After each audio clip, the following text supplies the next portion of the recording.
Your Town is the title of this program, and we welcome you back. I think Steinbeck would love the title of this program, Your Town, because he cared so much about his own town, Salinas, and what that meant. And he really wanted to put it on the map, to have people know what Central California looked like, felt like, was like, both Salinas and Monterey. So, Mark, how do you feel that Monterey is your town in the sense that Steinbeck sort of described communities? Do you have any idea? Well, first of all, community was important to him. Right. And he was consciously part of his community. He consciously celebrated his community. And he was most of all interested in his community, from the scientific, from the literary, from the social justice, to the man in the street, to the fisherman, to the to the painter, and he knew people, and it was I think he gloried in his town, and it was also the greatness of being an artist is that the day-to-day has use for you. So part of it is self-interest in a sense, because his job was started as a journalist and then as a novelist and as a social commentator. He needed to focus in. Okay. And he needed to see what was going on, and he used it to tremendous, what he was able to really spin gold out of it. I love that. We're here with Mark Baer, who is the producer of the program, so I want to throw that question at him immediately to kind of define the title of his own program, because it could be inspired by Steinbeck, really, to say your town and what that means, your community and what that means. So you've and I would love to say that I thought it up, but actually this is a long, this show has a long history. It started, I believe, in 2006, and it was produced originally by Jim Vossen, and so I'm just, and then it stopped, and so I'm just picking up something that was sitting here already. Well, that's important, I think, to pick up things and revitalize them. I suppose I'm trying to do the same thing with the Steinbeck Center. It's been there. I'm not the first, certainly, to be director of the National Steinbeck Center. There's a long line of people who preceded me, and so you pick up what somebody else left or created or left and had a certain direction going, and you say, okay, I'm going to go in this direction. It's like carrying a ball someplace new. But as the zeitgeist changes, we're in a new time, and there's a social urgency, and suddenly things like Your Town and a community dialogue where I don't think it would be an understatement to say that across the country that there's people see things through a different political lens. I think things are very stressful in the country. I think people are having a harder time at every dinner table. The family gets together, talking to each other across political lines. And there has to be a way to dialogue through a non-political lens. The conversation has to go on. And one of the things that a place like the Steinbeck Center provides, and museums provide, or a community television provides, is that place, that social space where conversation can continue outside of that conversation, and so there's times in history where this what Steinbeck means, what community television means, has a real relevance. Sometimes it doesn't, but sometimes it really does. That's interesting, because it's like the public square. It's like an arts. What is the importance of the arts? What is the importance of the common good, which is one of the phrases that the National Endowment for Humanities is using as one of its sort of the byword of the moment. What is the common good? How do we seek a common good or talk about it, as you say, or find it. And so I think, yes, a program like this can help us find it. And and let's go to, I don't want to be interrupting you, but last time we talked about Steinbeck's key words, and we talked about chivalry. And, there has to be grace within the society. There has to be that chivalry, that code of good behavior. I'm going to let you go with that for a minute. I gave a talk one of our Sweet Thursday programs about Steinbeck and empathy, and I talked about his 5 key words. And yes, chivalry was important to him, especially at the end of his life, in the 50s and 60s, when he felt like certain values were eroding in America. A sense of honesty and justice and compassion and really integrity. And so he talked about American values and asked if American values, if we'd lost our core. And he was very concerned with that. So he wrote about that in Travels with Charlie, Winter of Our Discontent, and American Americans, the last 3 books that he wrote in the 60s, which are a kind of trilogy. Looking at America and what it is and what it means. Who are we? What are we? What are our values, etc. So I think it's really important to have dialogue such as this. An earlier word that he used a lot was participation. Was a word that he and Ed Ricketts used quite frequently. And participation, I think, is equally important, and was certainly during the 30s and 40s. And it meant really immersing yourself in the moment, life as it is, life as it's lived, life as we know it, a book, reading a book, whatever. For Ricketts, it was really participating in the inner title. For Steinbeck, it was having readers participate in the actuality of the experience, like the Grapes of Wrath. For us today, I think it's to really participate and acknowledge what's happening today, the pain people are experiencing, the lives people are living, what it feels like to be an immigrant or undocumented, to really know that, to think about that and not just brush over it. And then why, again, with the work you're doing, and first of all, I'm just so honored that you're part of this. I've been following you for a long time as a academic and a scholar and as an educator. And now in your new role as a director of a museum, and particularly this museum, it's a real honor to have you here, and because you're doing an important work, and it's important for people to, when we have a confusing time like this, where there is a lot of fear out there. I mean, there's no question about that.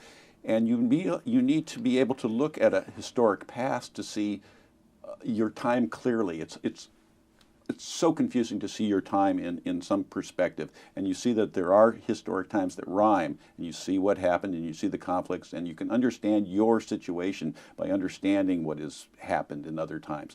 And Steinbeck seems so relevant at the moment. That's a really interesting point. I mean, yes, I think he gives us a vision of empathy and compassion that we can bring from the 1930s when he was writing about to the present. There's so many ties between the Grapes of Wrath and what's happening today. The theme of the festival, as I said, is migrations, which seems particularly relevant. We selected it last year, but certainly it's relevant this year.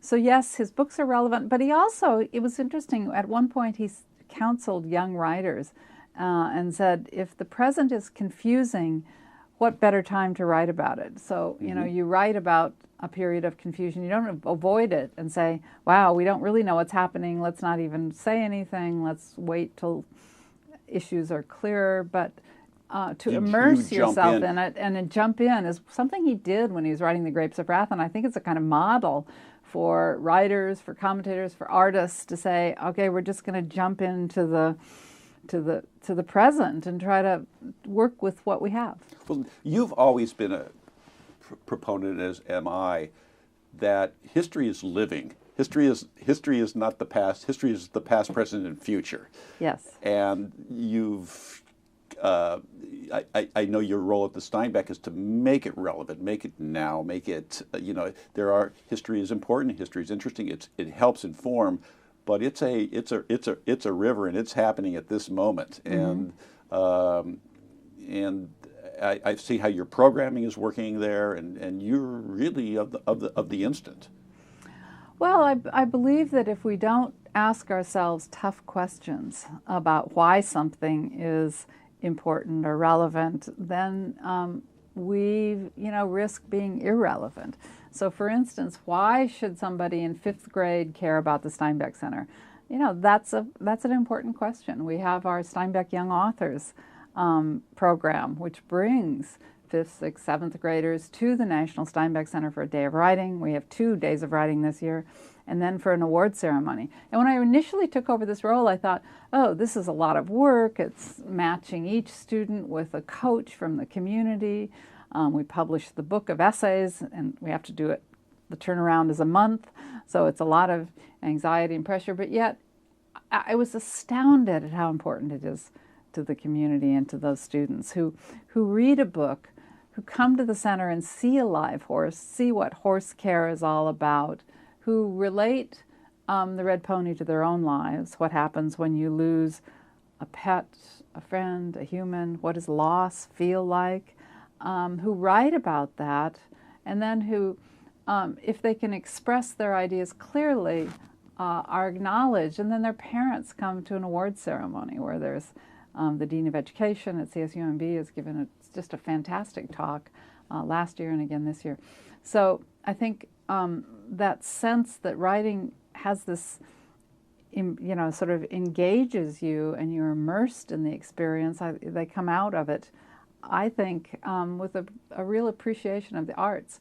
As Eric Mora, my director of marketing, who was on earlier, said to me, he was involved in the program when he was growing up in Salinas, and he said, I never knew people used writing in their daily lives. I thought writing was papers that were assigned. I didn't know that people actually wrote.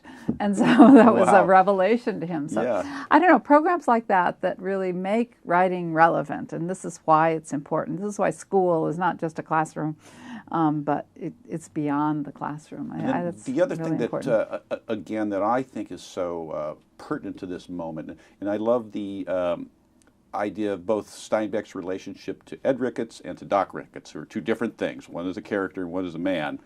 Right. But the relationship between literature and science, between fiction and nonfiction, between hard research and language to explain it. And I love that relationship.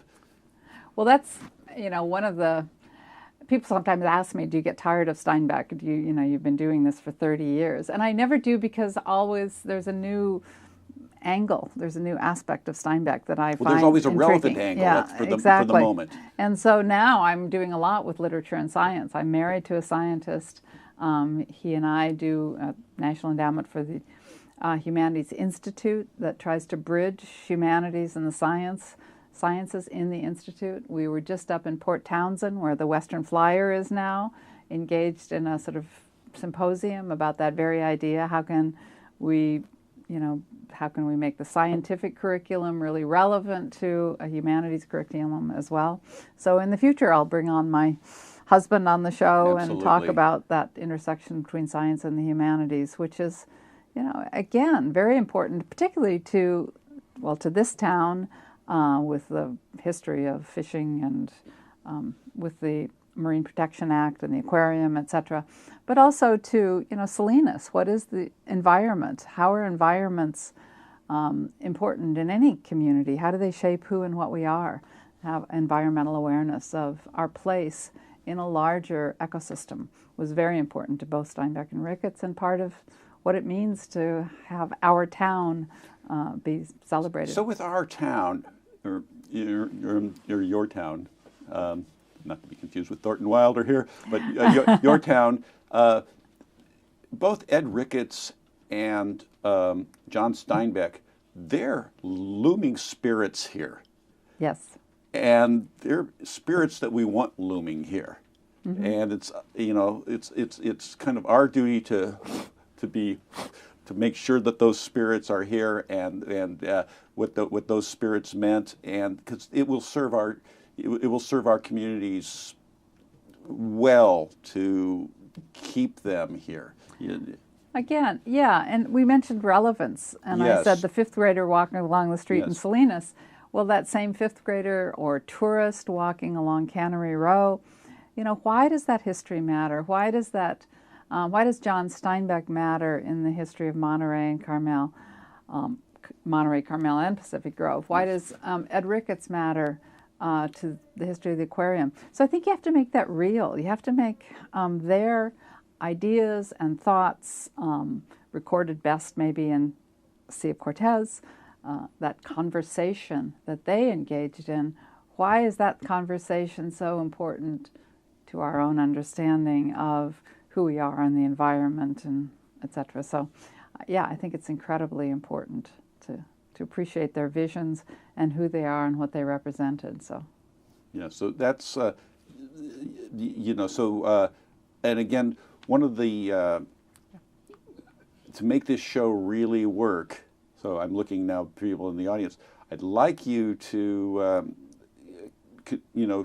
be a sponsor. If anybody's interested in working with the Steinbeck, if anybody's interested in helping YourTown, please let us know, because there's both human capital and financial help and all these things to make this kind of community discussion work.